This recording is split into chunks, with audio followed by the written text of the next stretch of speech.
This is Scott Loveridge with the North Central Regional Center for Rural Development. I'll be your moderator today. Um, we have a great presentation today, a review of the HEARTH Act. We've got three presenters here that are ready to speak about that. If you've got questions during the webinar, please enter them into the chat box in the lower left-hand corner, and I will make sure that the presenters see those questions and address any questions you have or concerns. And with that, I think I'll turn it over to our presenters. Go ahead, folks. Thank you, Scott. This is Gordon Henry. I want to thank Scott Loveridge, Director of NCR CRD, for this opportunity, and to his assistant, Mrozowski, for her help throughout our work on this project. And I also want to thank my collaborators before we begin, Tim Mrozowski, Professor of Architecture in the School of Planning, Design, and Construction, and Adam Haviland, PhD candidate in anthropology here at MSU.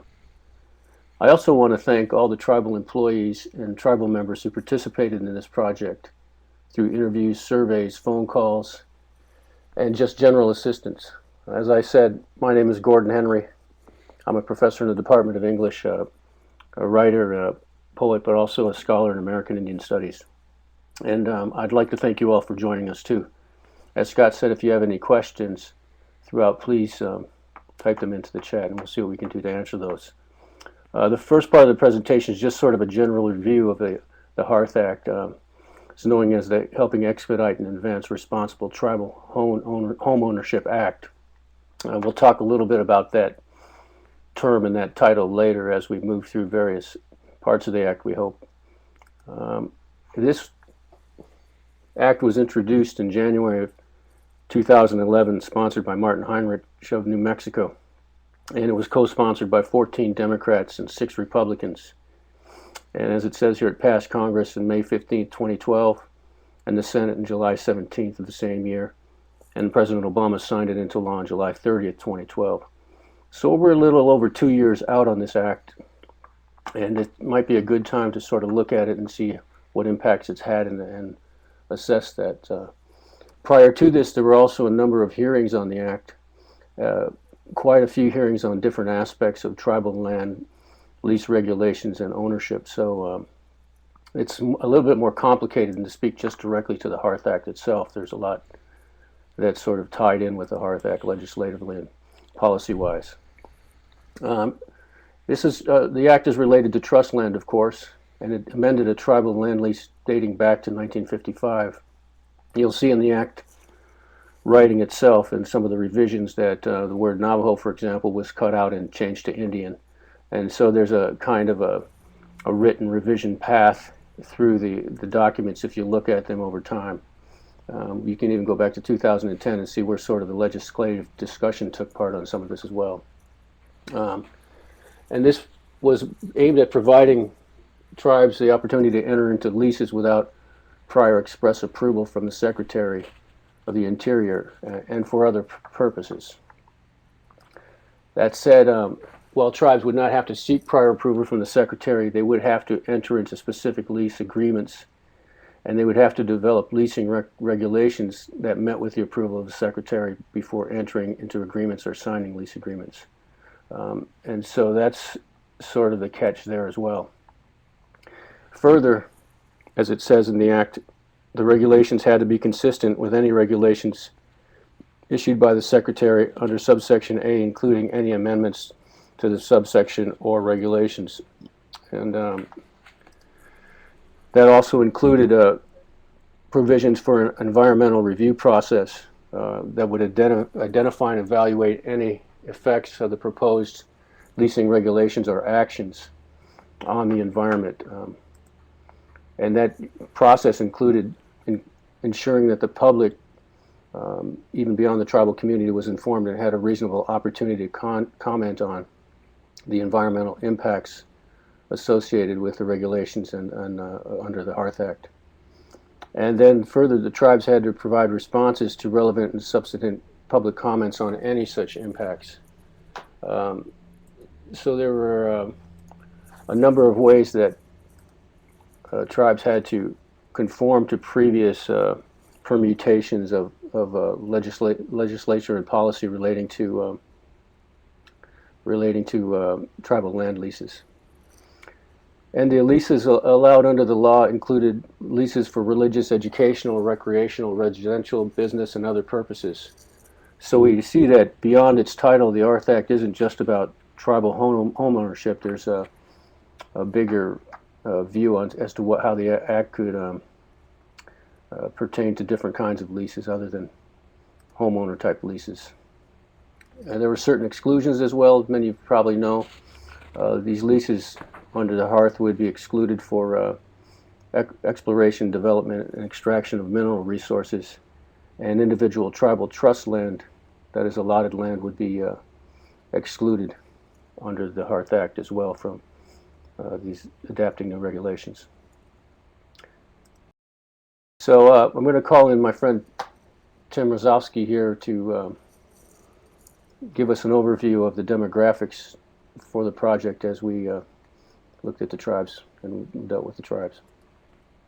Thank you, Gordon. This is Tim Mrozowski, also from Michigan State University, and I will present a few slides on our approach to conducting the research, and then some discussion of the demographic study. So we looked at the demographics of the tribes. There are 56 tribes in the 12-state region that we're examining. And what we did was we went to each tribal website to extract information. Information collected was the tribal name, the website URL, contact information, and then we were looking for information on population served by the individual tribes, and then also the acreage served.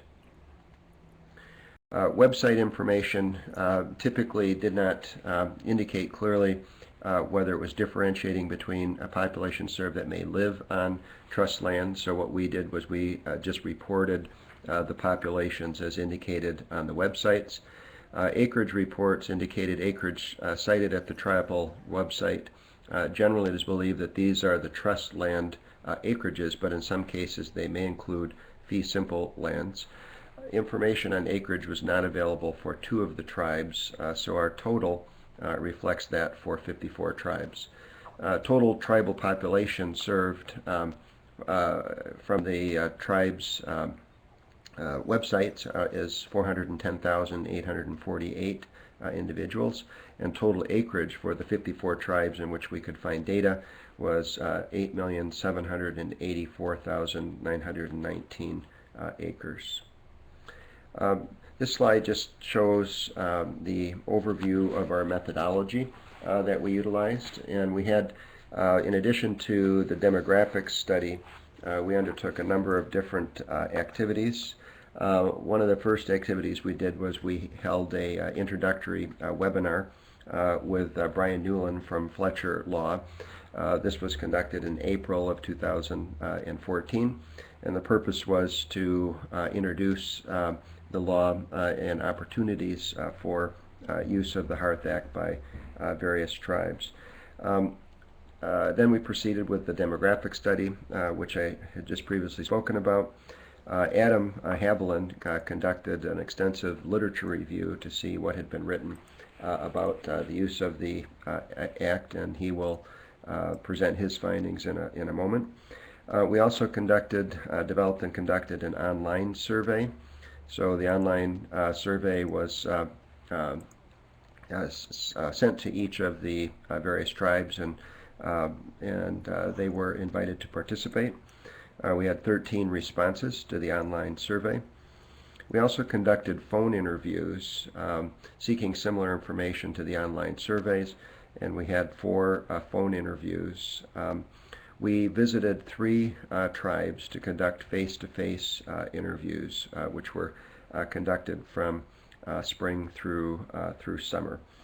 So in total, we have input from about 20 respondents into the project out of the 56 tribes in the region. So that's a fairly good response date. Once we completed the interview process, we put all of the information together, and we analyzed this information to develop findings, conclusions, and recommendations. And then our last activity under our project is to conduct today's report out webinar. So we'll turn this over to Adam, who can present some of the findings of the data collection instruments.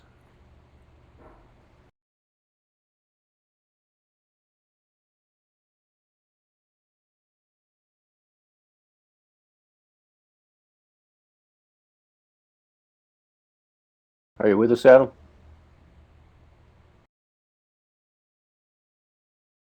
Yeah, All right, Adam there you seems go. to be having. Okay, There we he's go. on. All right, good. All right. So for the literature review, I went out and searched for as much as I could find on the HEARTH Act and different resources here at Michigan State, particularly the Tribal Law and Policy Center's holdings, but also our good friend Google, who's always helpful. And really there wasn't a lot out there in terms of writing about this, mostly because this is such a new HEARTH Act is so new.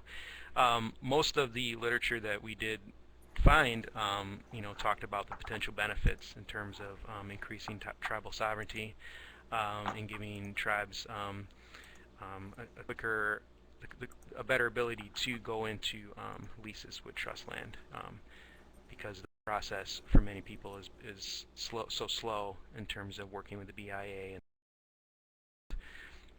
A few sources did talk about some of the potential downsides of it. The most important ones was that there was still some BIA oversight in terms of the them being able to go in and adjust leasing or and that sort of thing. The NEPA requirements. Some of the sources talked about how NEPA requirements might conflict with tribal ethics and customs, and then the public review process that may conflict with tribal sovereignty with tribes who are trying to do different projects. So really there wasn't a ton out there. Hopefully more will come out as tribes start to use this. For the surveys, I took as much information as I could from what we created, going out and looking at the different tribes, finding contact people within them. I didn't want to just send out a blank survey. I wanted to find individuals in each tribe that I could at least send it to as best as possible. So I contacted each of the tribes in the 54 tribes in this area to make contact with people to send the survey to, also as a way to find people who would be interested in doing the phone interviews. And the surveys themselves were just sort of a general way to get a feel for what tribes were doing with this. Had they heard of the HEARTH Act?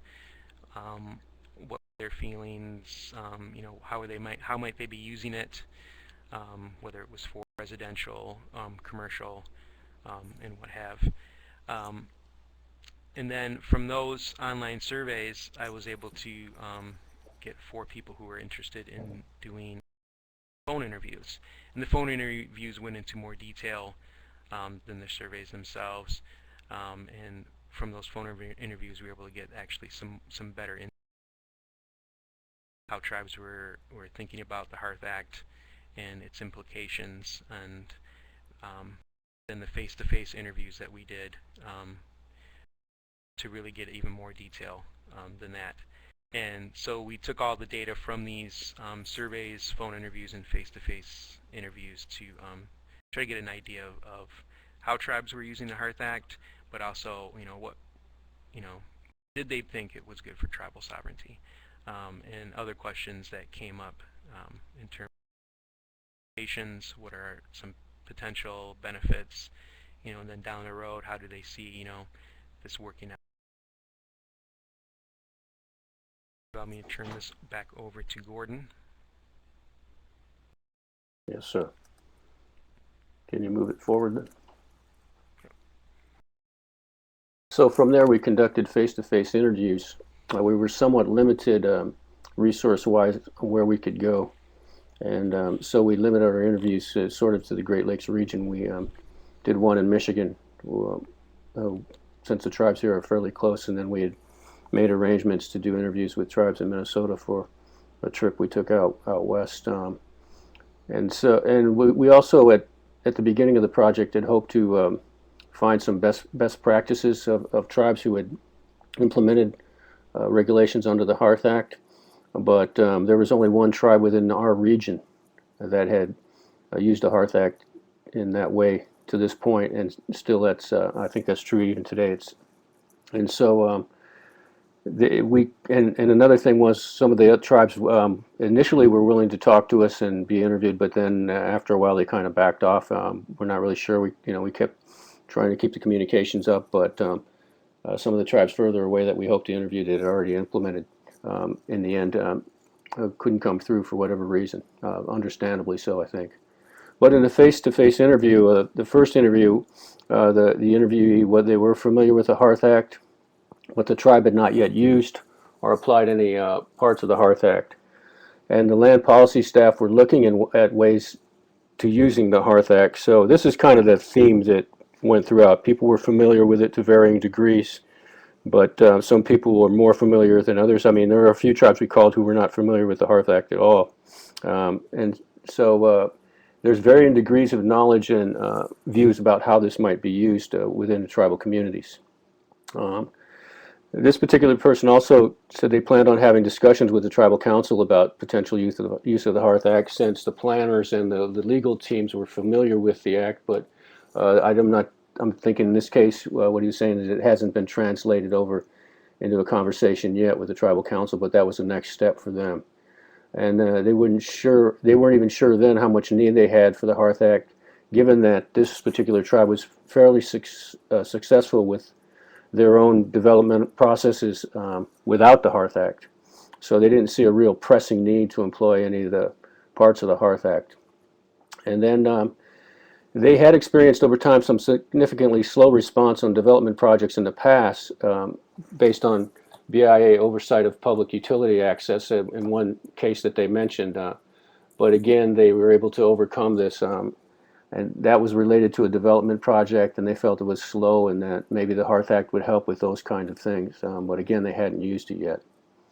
At the same time, that they did mention that they had developed good relations with local governments, and so this was another reason why the HEARTH Act might not be as relevant to their using it at this point in that application.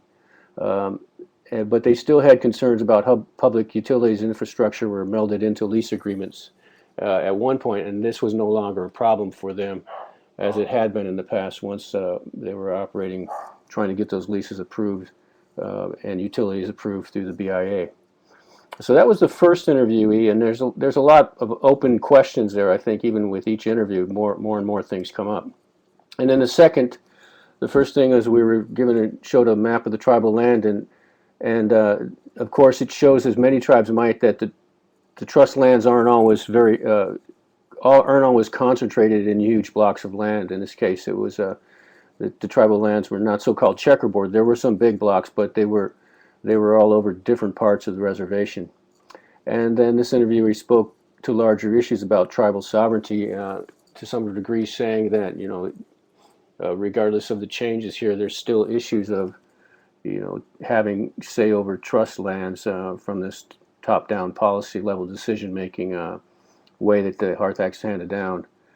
Again, this interviewee was familiar with the HEARTH Act, but had major concerns about whether the tribe had the resources, primarily the resources on the ground in the local land office, to implement HEARTH. They don't know if they had enough people to do what the BIA had been doing before, and this tribe also wondered about using the HEARTH Act in view of the tribe's membership in a consortium of tribes.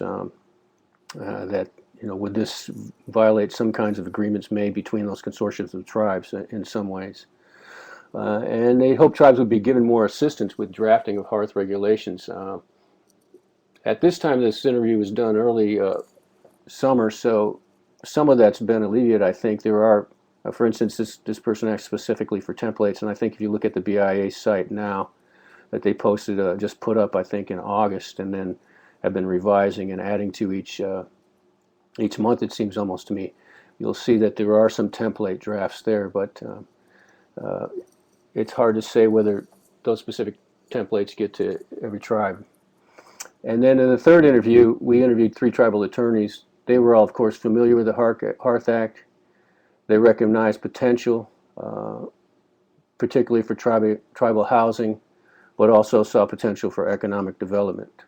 And for them, all non-housing tribal leases to that point had been for recreational and business purposes, and they involved leases with tribal members.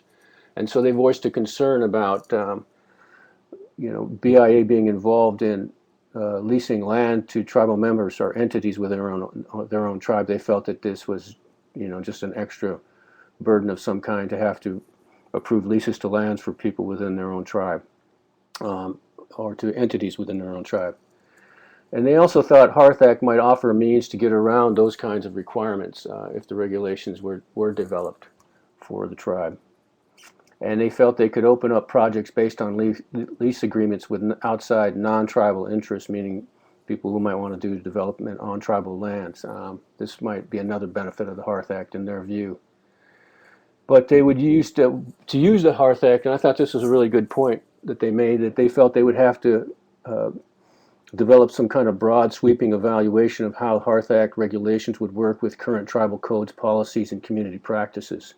That is, even though this is coming down as sort of almost a seemingly singular policy, it is of course interconnected with a lot of other things in terms of federal regulations and CFR, as well as what people are doing on the ground in tribes. And so I thought it was a good point they made there, that it had to be evaluated in the context of community codes and tribal policies and what people are doing within community organizations. And they said one area where it become pretty useful, and you can read this in the report that we have too, is they have looked at new energy projects which had not actually gone anywhere, and they had potential for an energy project to go somewhere if the HEARTH Act would speed that up. They said at this point they're pretty happy with the land assignment system because they're only leasing to band members, but it would make sense for them to get the HEARTH Act in place to speed that up and speed up particular projects related to energy. And so as for the findings, our findings are very general and somewhat limited, I think. It's different in every community. We didn't cover a lot of the, we've got some statistics and everything and the results of surveys, but one of the things we want to say first is that almost every tribe has heard of the HEARTH Act. Like I said, there were a few that people had not heard of it but wanted to know more about it. And then there remains varying degrees of knowledge and concern about what the Act might entail for each tribe. And we'll see as we move toward the end and conclusions of this that some of those concerns will be spelled right out for us, I think. At this point, though, relatively few tribes have used the HEARTH Act to develop leasing regulations and agreements. And again, since there are 566 federally recognized tribes, 310 to 20 reservations, so far nationwide 14 tribes have had leasing regulations approved under HEARTH. 8 more tribes have submitted 11 more leasing regulation applications to the BIA for review. So we're talking 23 to 24 applications, and only one tribe in the NCR-CRD area of study has had regulations approved via the HEARTH Act. Yet almost everyone in every tribe surveyed or interviewed recognized the potential the HEARTH Act held. I guess you could look at it a couple of ways. It's in many ways still too early to tell how the HEARTH Act has impacted or will impact tribes. On one hand, someone might say, well, this is pretty good that there are 23 applications, 14 have been approved, these other 11 are pending. Some might see that as significant impact given the relative newness of the Act. Some might see that as moving a bit too slowly. Again, the idea is that all tribes found some potential, or most tribes, let's put it that way, in the use of the HEARTH Act. We also felt that there must be greater, more comprehensive awareness about the HEARTH Act, and I think we're looking here at a system that still passes down information in ways that might be adapted in different ways. I know the BIA has a really good website about what's going on with the HEARTH Act, and I linked to that there. And this website will go a long ways toward addressing this first recommendation we have.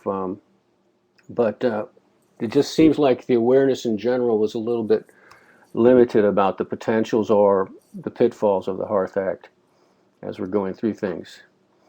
We also thought the BIA, if the BIA is the right organization, should assist tribes with initial transitions to the HEARTH Act. And again, that website is showing how that's being done. And as well, the Indian Land Tenure Foundation has done some workshops on it too at their annual meeting. I believe it was the one in 2013. But other institutions, public and private, like NCR CRD is doing here, might play a role, and tribes might, reach out to consulting firms, university law schools, and institutes dedicated to American Indian issues. They could also be of assistance in helping to forward understanding or action on the HEARTH Act if tribes so choose. I think also, in my own view, a more common community-based, tribally rooted approach might be necessary in some cases to really get on the ground with the HEARTH Act. I don't know. I know there's been sort of regional meetings and so forth, but I'm not sure how things are working one-to-one with tribal communities on this through the BIA. We weren't able to find that in our readings and research, and perhaps more is being done there. But it almost seems like each tribe needs a sort of specific tribally based approach that might be a new way of thinking about how to implement these kinds of policy enactments once they come down. And then we also thought that there might be innovative approaches to the development of trust lands, again, with the view of tribal sovereignty in mind, that this must be, of course, a tribal decision. And this could include sponsored conferences or networking events on the mutually beneficial potential of tribal trust land investment. And this is probably being done in a lot of ways, but perhaps it's not out there in ways that we can find it. Maybe other people know of these things, but and maybe this is something certain tribes don't want to do. Again, the study doesn't take us quite far enough. It just sort of scratches the surface of what might be done in looking at the HEARTH Act. And then it also, in the HEARTH Act itself, there was a call for a report on tribal land leases and real estate activities that was to be delivered to the Natural Resources Committee of the Congress and the Committee on Indian Affairs in the Senate. We could not find that report. If it has been done, there was no timeline associated with it. But in our view, the BIA and other public institutions and economists should monitor the impact of the HEARTH Act annually if possible, and report on how the HEARTH Act is used, its economic impacts, type of leases applied for and approved, etc. Again, that's being done to a certain degree, but there might be other more interesting ways of developing and assessing the HEARTH Act too. I mean, as a way of offering a performance record of a HEARTH Act. For instance, are there certain commonalities in the tribes that have chosen to use the HEARTH Act to this point? Are they all sort of later federally recognized tribes? Are they tribes with larger land bases in particular areas? Do they have certain infrastructure resources that other tribes don't have? These are all questions I think that could be answered with more in-depth sort of research if people want to do that kind of thing on the HEARTH Act. And so here are the key questions that we had as we were looking at moving forward with the HEARTH Act. We kind of were wondering where and how will the potential economic benefits of the HEARTH Act play out and for whom. For instance, the question comes up for me, maybe not for other people, will income from leases provide significant economic benefits for tribes? And that's a question we can't answer. Of course, the tribes will have to answer that, and the terms of the leases and so forth. Will economic activities from lease agreements significantly change tribal economic dynamics? And then we also felt, me being a member from a tribe, that tribes must ensure leases of trust land provide for return on cultural capital of sovereign ownership of tribal land. And as a final, almost final consideration, I promise it's almost a final consideration.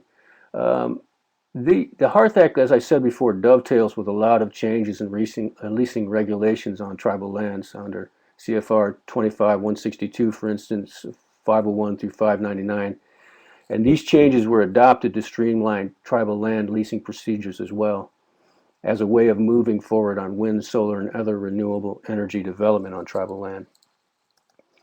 And so in 2010, in an article related to energy, and again, this precedes the HEARTH Act, so people were looking at tribal land and leases and renewable energy prior to the passage of the act.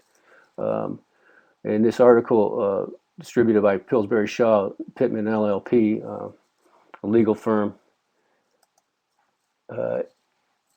it tells us that tribal lands have inherent advantages for renewable energy development. And this is starting to prove true, maybe not as much as people would hope, but a significantly large swaths of land, more than 55 million acres in the lower 48 are owned by federal government and trust for tribes. And this represents or contains 10% of all renewable energy resources. And so there's a significant amount of solar and wind energy development potential on tribal lands and trust lands. And the full report on this is available to people through the NCCRD. Is that right, Scott? And then there's one more point I want to make as well. It's not in this particular PowerPoint, but I did have another final note of caution. In a recent critique of rights of way on Indian land and the proposed period of the quickly closing window allowed for commentary on CFR 25-169, Joseph Sexton of Galanda and Broadman writes that to those who may not be familiar with federal Indian policy on tribal lands, tribal governments and American Indian individuals can do very little with their lands without the approval of the BIA's bureaucracy. Ironically, these are the same lands that were often promised to tribes and their people by the federal government for their exclusive use and benefit in perpetuity. For anyone who has basic knowledge of this area of law, these regulatory revisions may seem to be an effort to streamline the mind-numbing bureaucratic processes of tribes and that tribes and individual Indians must navigate. But to those who have seen the absolute ineffective and oftentimes arbitrary nature of the bureaucracy when it comes to governing Indian lands, these revisions do nothing more than perpetuate a resilient legacy of harm to Indian country through laws and regulations. Again, that's an article from Joseph Sexton. And so there's a note of caution with all this land use. And again, I want to remind you, I know we went through this rather quickly, that our full report on this, I may make one more revision and resubmit it again to Dr. Loveridge, will be available, I think, through NCR/CRD. And if you have any questions or comments that you want to ask about in our work and our process, please feel free.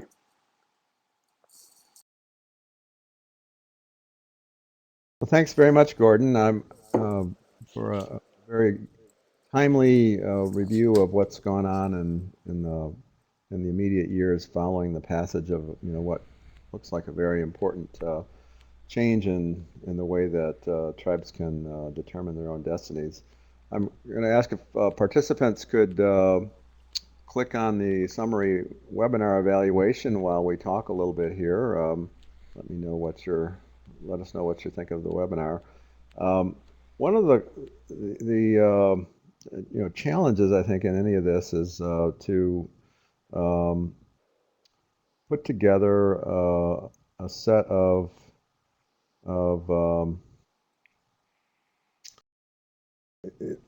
templates in a situation where the tribes are, it's so contextual what their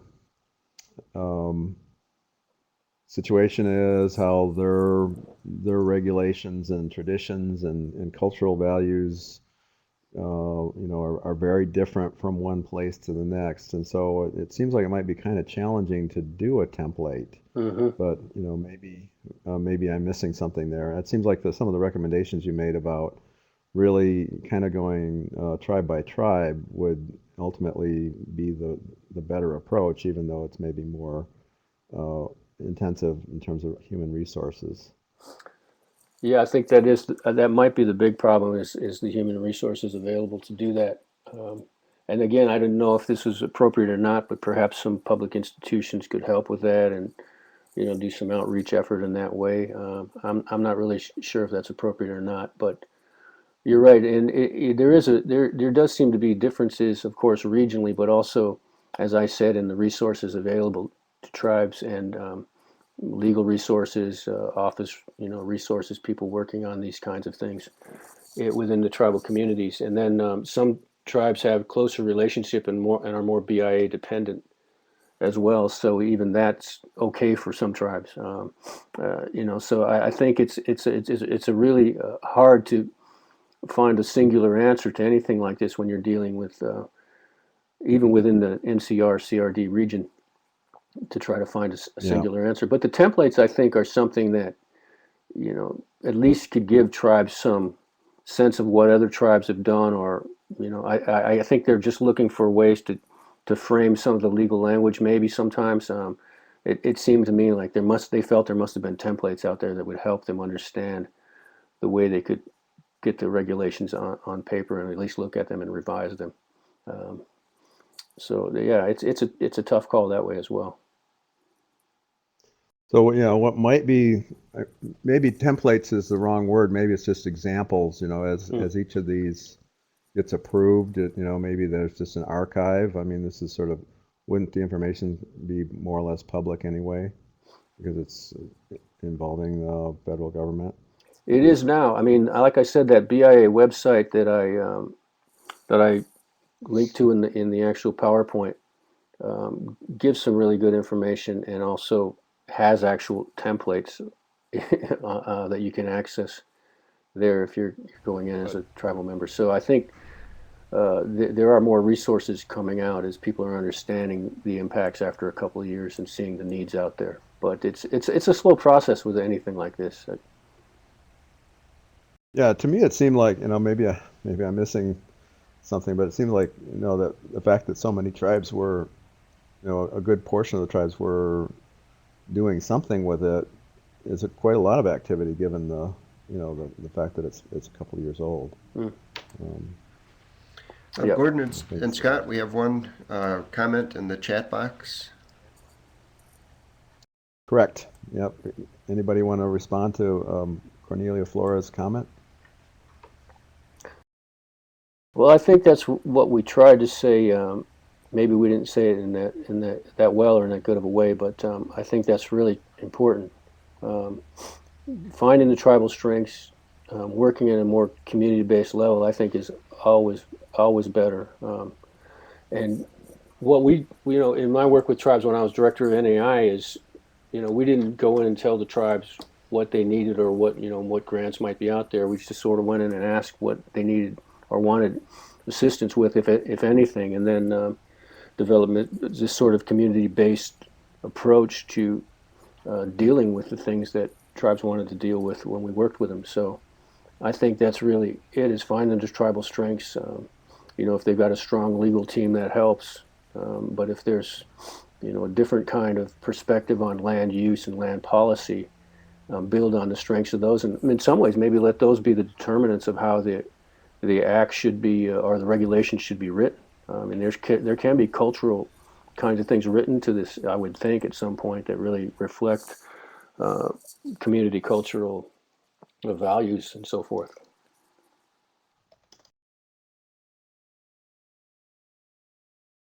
Well, great. We'll look forward to getting that little modification that you talked about, and this webinar will be posted on the NCR CRD website within the next couple of days. And I want to thank everybody for being on today, and look forward to hearing more from you in the future. Thanks, Scott. Thanks, everyone, for joining us. Yep. Yep, thanks. Thanks, Scott.